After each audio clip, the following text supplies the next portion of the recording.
চট্টগ্রাম বিশ্ববিদ্যালয়ের পঞ্চম সমাবর্তন অনুষ্ঠিত হচ্ছে আজ। এরই মধ্যে সমাবর্তনের অংশগ্রহণকারীরা সকাল থেকেই ভিড় করেছেন প্রিয় ক্যাম্পাসে। অন্তর্বর্তী সরকারের প্রধান উপদেষ্টা ডক্টর মোহাম্মদ ইউনূস সমাবর্তনে প্রধান অতিথি থাকবেন। সরকার প্রধান হিসেবে দায়িত্ব গ্রহণের পর প্রথমবার নিজ জন্মভূমি চট্টগ্রামে পৌঁছেছেন ডক্টর ইউনূস। বাংলাদেশের অর্থনীতি যতই লাফালাফি ততই ঝাপাঝাপি করো, কিছু হবে না। আমি একজনকে বোঝাচ্ছিলাম যে এটা কেন আমি এরকম মনে করছি। আমি বললাম, চট্টগ্রাম বন্দরটা হলো বাংলাদেশের অর্থনীতির হৃৎপিণ্ড। এই হৃৎপিণ্ড যদি দুর্বল হয়, তুমি ডাক্তার বৈদ্য সবকিছু আনো, মেরামত হবে, কিন্তু চলে না। ছোট্ট একটা হৃৎপিণ্ড, তার মধ্যে হলো রোগাক্রান্ত। এই হৃৎপিণ্ডকে তুমি যতই ঠেলাঠেলি করো, ভিতরে বেশি রক্ত সঞ্চালন হবে না। এই যদি আমরা একমত হই যে বাংলাদেশের অর্থনৈতিক হৃৎপিণ্ড হলো চট্টগ্রাম বন্দর,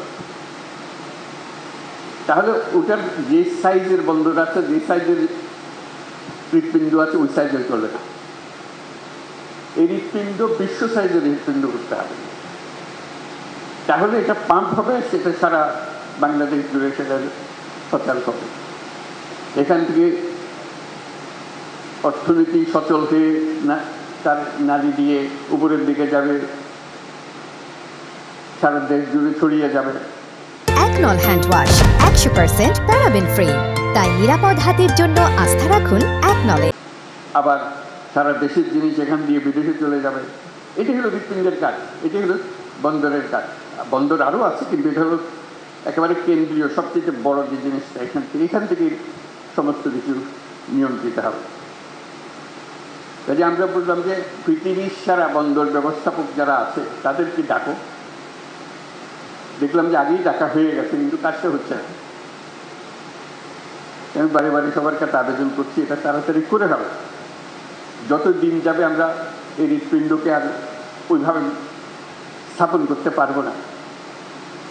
আমাদের যে সুযোগ আছে, এই সুযোগে আমরা হৃৎপিণ্ডকে ওই সাইজে, যে সাইজে আমরা কল্পনা করি বাংলাদেশের অর্থনীতি দাঁড়াবে, বাংলাদেশের ভবিষ্যৎ পরিবর্তন হয়ে যাবে, এটা পরিবর্তন না করে বাংলাদেশের কোনো অর্থনৈতিক পরিবর্তন সম্ভব না।